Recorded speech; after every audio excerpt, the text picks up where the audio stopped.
سبحان الذی اسری بعبدہ لیلا من المسجد الحرام الی المسجد الاقصی. یہ آیت ہمیں ایک اشارہ دے رہی ہے، یہ آیت ہمیں ایک پیغام دے رہی ہے، یہ آیت ہمارے عقیدے کو واضح کر رہی ہے، یہ آیت ہمیں ایک تعلق کا اظہار کر رہی ہے. اس آیت کے اندر اللہ تعالیٰ نے اللہ کے نبی کے معراج کے واقعے کو مخفی رکھا ہے، اور معراج کا واقعہ اگر تفصیلاً پڑھنا ہے تو اس آیت کی تفسیر میں آپ جائیں گے تو آپ کو مل جائے گا. تو بہرحال اللہ تعالیٰ نے اس آیت کے ساتھ امت محمدیہ کے تعلق کو واضح کیا ہے، اور وہ یہ تعلق ہے کہ ہمارا مسجد اقصیٰ کے ساتھ کیا تعلق ہے، مسجد اقصیٰ سے ہماری کیا وابستگی ہے. مسجد اقصیٰ سے ہمارا عقیدے کا تعلق ہے، ایمان کا تعلق ہے، ہمارے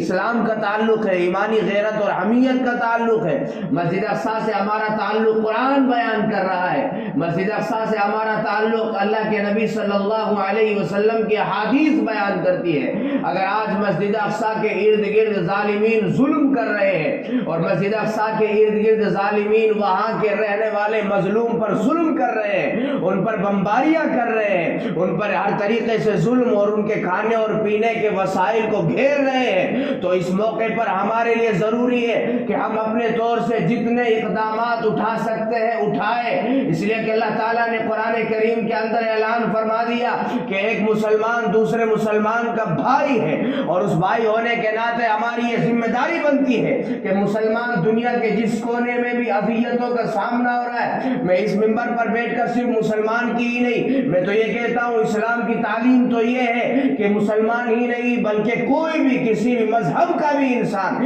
دنیا کے جس کونے میں بھی کوئی پریشان ہے، اور جہاں بھی جس پر کوئی ظلم ہو رہا ہے، کہ جس پر کوئی بربریت ہو رہی ہے، جس پر کوئی بھی طرح طرح کے مظالم ڈھائے جا رہے ہیں، ہر مسلمان کی یہ ذمہ داری ہے اسلام ہونے کے ناطے، قرآن کریم کو ماننے کے ناطے، اللہ کے نبی کی حدیث کو سمجھنے اور ماننے کے ناطے سے کہ وہ اس ظلم کے خلاف آواز اٹھائے. اس کی ذمہ داری بنتی ہے کہ اگر وہ ہاتھ کے ذریعے سے اس ظلم کو روک سکتا ہے، آپ حدیثوں کو اٹھائیے تو پڑھیں گے کہ اگر کسی کے اندر یہ طاقت ہے کہ ظلم کو ہاتھ کے ذریعے سے روک سکے تو اسے چاہیے کہ دیوار بن کر کے کھڑا ہو جائے، اور اگر اس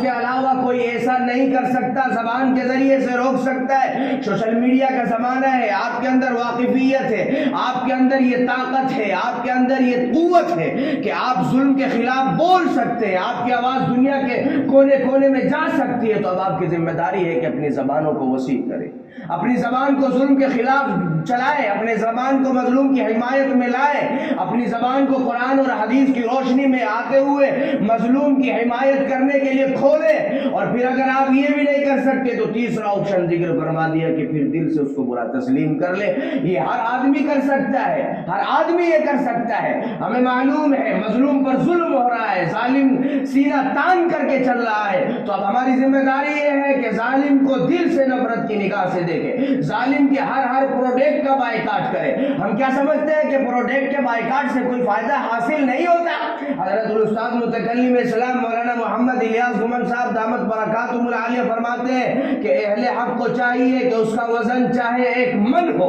یا ایک چھٹانک ہو، اہل حق کے ساتھ اس کا وزن ہونا چاہیے، اہل باطل کے ساتھ نہیں ہونا چاہیے. آپ کیا سمجھتے ہیں کہ 1 روپے کا شیمپو اگر آپ اسرائیل کا خریدتے ہیں تو اس سے اس کا کوئی نفع نہیں ہوتا؟ اچھا خاصا نفع اس کو مل رہا ہوتا ہے، اور اس نفع کی بنیاد پر وہ ان مظلوم پر ظلم کر رہے ہوتے ہیں، اس نفع کی بنیاد پر اس سے وہ بم خریدتے ہیں اور طرح طرح کے ہتھیار خریدتے ہیں. تم کیا سمجھتے ہو تم اس ظلم میں ان کے شریک نہیں ہو؟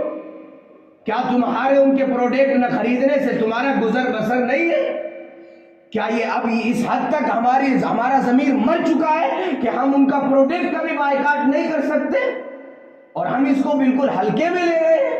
تو لہٰذا میرے عزیز و اخیر میں گزارش یہی کرتا ہوں کہ جہاں تک ہم کر سکتے ہیں، جہاں تک ممکن ہے، ظاہر سی بات ہے بہت آسان ہے یہ کام، ہم اسرائیل کا مکمل طریقے سے بائیکاٹ کریں،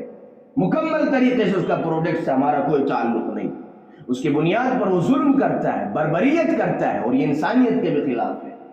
اور اسلام کے بھی خلاف ہے. تو لہٰذا اس کا بالکل کلی طریقے پر بائیکاٹ کرے. اور جتنی بھی اللہ تعالیٰ نے ہمیں استطاعت دی ہے، وسعت دی ہے، جہاں تک بھی ہم کوئی کام کر سکتے ہیں کرے، اور اللہ تعالیٰ کی رضامندی کے لیے کرے، اور تنہائیوں میں اللہ تعالیٰ سے وہاں کے مظلوم کی حمایت کے ساتھ دعا کرے، اور اللہ تعالیٰ سے دعا کرے کہ اللہ تعالیٰ نے پہلے بھی ظالمین کو ان کے منہ کے بل گرایا ہے، مظلوم کے اللہ تعالیٰ نے حمایت اور نصرت فرمائی ہے، اس تعلق سے دعا فرماتے رہے۔ اللہ رب العزت ہم سبوں کی حمایت فرمائے، اللہ رب العزت ہم سبوں کی مدد فرمائے۔ وآخر دعوانا الحمدللہ رب العالمین۔